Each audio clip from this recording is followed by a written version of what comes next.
Nimeshikwa mara mbili. Yaani nimeshikwa nikapelekwa Central nikatoa 2000. Nimetoka tayari nimefika Markiti, nimeshikwa tena mara mbili kwa mfululizo. Yaani nimeshikwa asubuhi saa 1:30. Ndio. Nikaenda Central, nikatoa shilingi 2000. Nikatoka tena Central naenda zangu Markiti nibebe abiria nije Kisauni, nimeshikwa tena. Kashikwa tena. Ndio nikashangaa kwa nini yani wanatunyanyasa namna hii. Nikatoa 500. Kule nimetoa 2000. Huku nako nimetoa 500. Na kuna sababu za msingi za kufanya mpaka wao kushike, maybe labda umekosea sheria za barabara ama kwa upande mwingine neglect sheria yoyote? Hawa jamaa hawana cha sheria. Hawa jamaa wanacheza vyama kwanza. Unajua traffic wana vyama vyao. Ndio. Kila wiki wanapokea vyama. Ndio. Na hizo pesa za kulipa vyama zinatoka huku kwa barabarani kwenye tukutuku kwenye matatu. Kuna traffic moja anaitwa Mugambi. Mwingine ni mwanamke mnene hivi. Kibonge hivi. Mweusi anaitwa Madam Akinyi. Akinyi anashika matatu na tukutuku paka watu wamembandikiza jina la Mama Jero. Yaani Jero bimaana ni 500. Achukui chini ya 500. Achukui chini ya 500, nataka 500 kuendelea. Sasa nasema sisi tutakuwa tukirauka tukiwatafutia wao pesa. Unajua hii kazi ya tukutuku ina changamoto nyingi. Ushaona? Unaona tukutuku nyingi barabarani zimeuzwa kwa sababu ya traffic. Ukimwambia nipe main reason anakuambia traffic.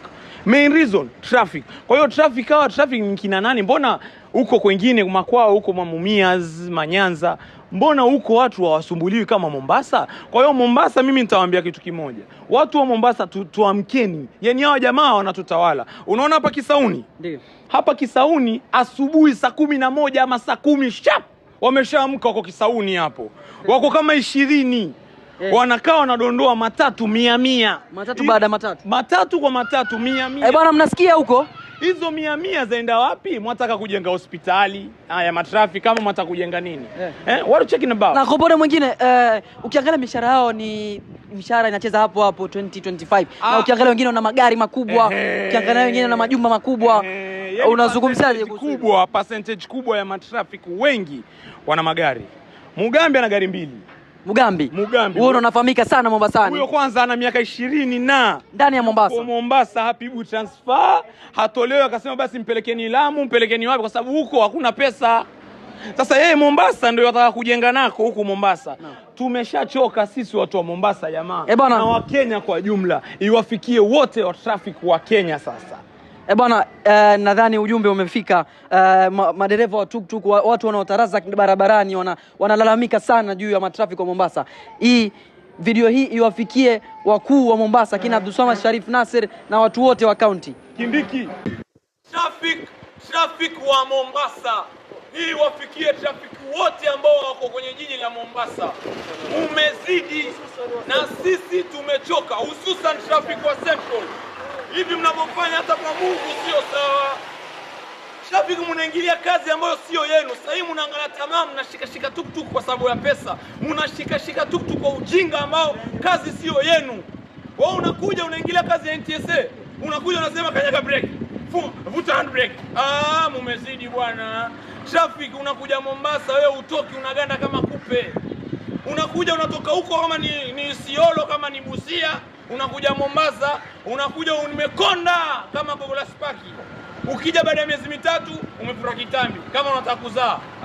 Mumezidi bwana, tutawaambia ukweli wenu bwana. Alafu traffic ana miaka 20 yuko hapa. Haondolewi, hapigwi transfer. Matukio zote Mombasa ni wajinga, si ndio? Hii wafikie traffic wote wa Mombasa.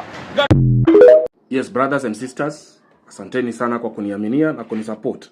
Now, guys, there is a question I want to ask, and I'm going to ask very people that I know many of you don't approve of it, but trust me, they do a lot in our country. There is a lot of positive that is done, but it is not addressed. At the same time, there are wrongs that are done, but highly that is what you lift up. So, ndugu zangu mapolisi on this, nataka munisaidie. Nyinyi ni baba zetu, nyinyi ni mama zetu, masista zetu, mabibi zetu, ndugu zetu, na hata watoto wetu. Tafadhali. Pale City Mortuary kuna vituko viliendelea a few days ago. Okay, I don't think it maybe a week but a few days ago. Can say 9 days ama kuna kitu kiliendelea pale na sikuelewa. Mapolisi walikuja pale na mili ambayo ilikataliwa na ilikuwa ni mili mingi. Okay? There were so many bodies there. And I don't know where these bodies were coming from. Mimi huomba vibarua wase kuosha nini kazi nikipewa bora mimi kazi nzuri nenda nafanya kazi yangu. So ilikuwa pale city mortuary. Guys, I'm not lying to you, and I know the city mortuary workers also do know this. There was unajua mimi wa kugombolewa tu kufanya. Sio ati nimeandikwa permanently pale. Hawezi nipata. Kukiwa na job naitwa. Ikiwa ina excess naitwa. Kama hakuna pia nakalisha. So mapolisi ndugu zangu, kuna mapolisi walikuja na mili zaidi ya 50. Na hiyo mili ilikuwa imeoza. Na tena ilikuwa around, okay, by guesswork the number of these decomposed bodies, there were more than 300 bodies. So hizi sema specifically, but kulingana tu na venye unaweza ona the magnitude of what you're seeing, unaweza tu approximate around 300, maybe even 400, you never know, but there were a lot of bodies. Okay? Then kukakuwa na heated argument pale na viongozi. Unajua mimi sina madaraka, sina nini, mimi kazi yangu niko clean na huko ndio na belong. So nikaona wana argue, mapolisi wakatoka na hasira na hizo mili wakarudi.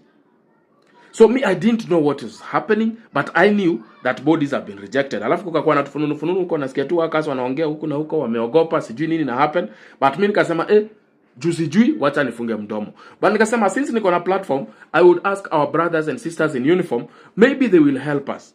Mimi kitu nataka kujua, hizi ni mwili za nani? Ni Wakenya walikuwa wamekufa, walikufaje? Is it the lost Gen Z? Is it the bodies from Kware? Are they still the same bodies moved from a different morgue? Zile za Mackenzie, ama where did these bodies come from? And why were police being forced for them to bring them in the middle of the night? Kwa sababu nikoshua hakuna polisi mwenye angetaka kufanya kazi yake hata sinieri akachukue kakitu pale tao 1 2 3 ati anakuja kusafirisha mamwili usiku. Mamwili zimeoza. Hizi mwili zilitoka wapi? Ndugu zetu mapolisi, tualatini, what is happening to our country? Really, like, what is happening to our country? We have a problem and we need to address it. Mapolisi nyinyi ni ndugu zetu. Na msipochunga, nyinyi wenye mnafanyia hiyo kazi, mapolisi, bado nyinyi tu kwa sababu mlihusika. Nyinyi tena mtapakiwa tu tena hivyo. Ndio ili evidence isiwajulikana. If you know what is happening and you are a police officer, please let Kenyans know so that we can call on, if it's our government, we call it on to stop this, because just losing lives, really, we don't know who are those. Is it the Gen Z movement, vijanas? Is it vijana wa Mungiki? Ni kina nani hao? Walikuwa wengi sana, mamwili zimeoza na mapolisi ndio wanalazimishwa wafikishe. Hizo mwili zilikuwa zinatoka wapi? Ni nani waliwaua? Na mbona city mortuary elders ama leaders walikuwa wanakataa? Later on sijui nini li happen, by the way. Na najua mnajua mapolisi, something happened later on baadaye huko, hizo mwili zikakubaliwa na zilikuwa zimekataliwa. They were told to dispose them off, but they had refused to take the bodies. So I don't know what happened so that they accepted the bodies to dispose them off. I don't know whether they disposed or not. Nilimaliza job yangu na nikatoka, but nilikuwa nimeingia uoga, nikasema hii nitaongea na ndugu zetu mapolisi, at least mtu alert tukue at par with what is happening. Another thing, Mr. President, there is this thing, the so-called digital identity cards. Mr. President, these people are tagging us. We are now turning to be animals, to be absorbed where we are, what we are doing, how we are doing it. These people are turning us into robots. Mark you, they have already released their robots under who they call Elon Musk, who is now coming to replace everyone. We are going to be chased by robots. We are going to be arrested by robots. It's going to be a reality. These people want to tag children in the name of identity cards, digital identity nonsense. That has to stop, Mr. President. Please, with whoever you are beyond closed doors, say no. Reverse it. It cannot be applied here. Already you are having that trial on kids, which you said in the next 2 months is being enrolled. You have to stop that nonsense. That is not true. They are lying to you, Mr. President, if you do not know. These people are tagging us like animals. You have to know where your pig is, what it is doing. We are humans. We are not animals. Allow us to be free. Allow us to be private. I have a different idea. Kama hizi ID zetu ndo shida, passport, birth certificate ndo shida, passport, hizo vitu ndo shida. Si tukue tu basi na namba moja. Number 2 moja. ID the same number. Passport same number. Birth certificate same number. Just one identity. Just for everything. Tutumie tu hiyo moja.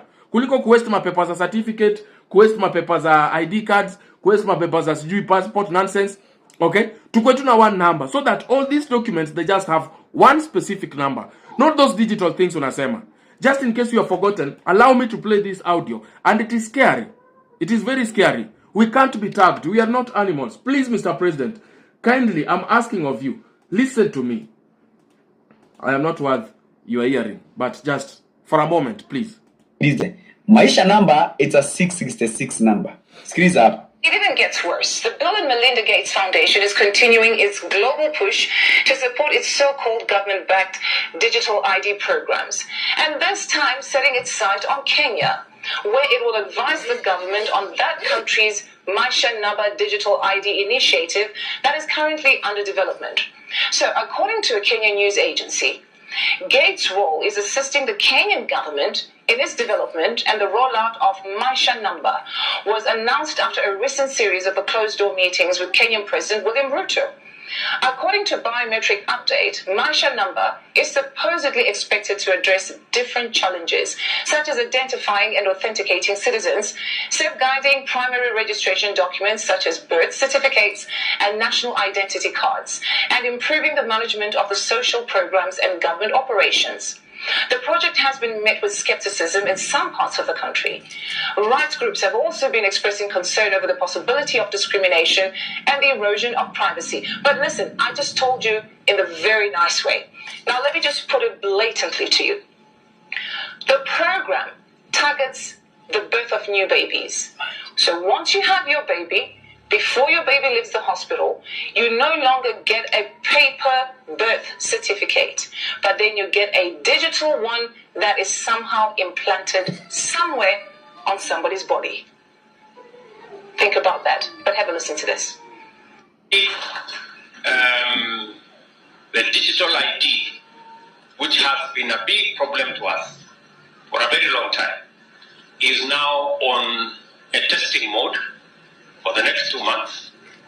I have been assured by all the stakeholders led by the ministries concerned that by December we will be able to launch digital ID where every Kenyan don't have to carry any paper, plastic or otherwise as an ID, that they should be able to be identified digitally using their iris or their fingerprints, and we can transact without the necessity of people struggling to identify who they are.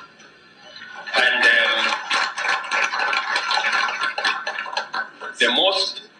the proudest part of it is that we don't have to spend the billions that we have spent on all the other manenos, as all of you know. We're taking things that are, genetically modified organisms, and we're injecting them in little kids' arms. We just shoot them right into the vein. Kile unafaa kuelewa. Okay? Avoid the 666 part. Mr. President, this is not right. We have US very advanced. Why is it not doing it on its people? We have China, we have Russia, we have India. We are not animals. And targeting babies, sai wenye mnape injections wanakufa. Mr. President, what happened to you?